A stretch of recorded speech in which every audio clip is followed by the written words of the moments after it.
Good morning. It is, gosh, what is it?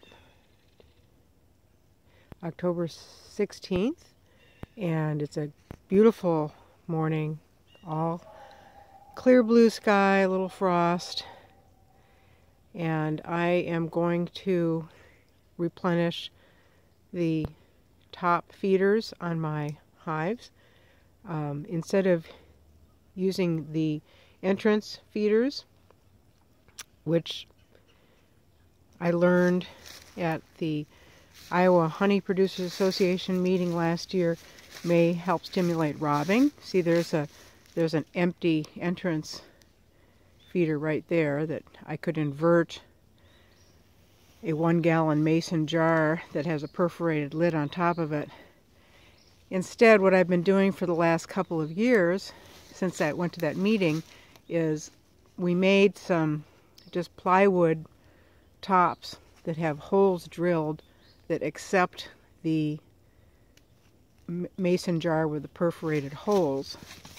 And what I do when I exchange them out, so that I don't have to have anything off the opening for more than a couple of seconds, is I have a jar ready to go. So I will pull off the empty jar and then quickly invert the full jar in its space. Now I have an empty jar, and I will bring it down to the next hive, and I will fill it up with one of my other jars.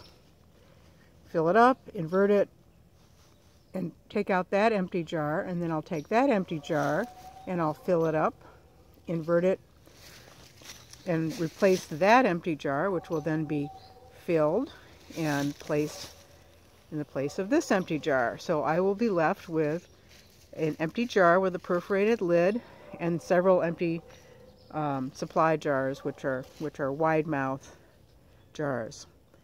And what we're trying to do is feed the bees as much sugar water as possible before winter starts. I may or may not use the candy boards this year. I'm going to decide that later on. But we did use this method in the spring as well, and last fall, and I think it worked very well.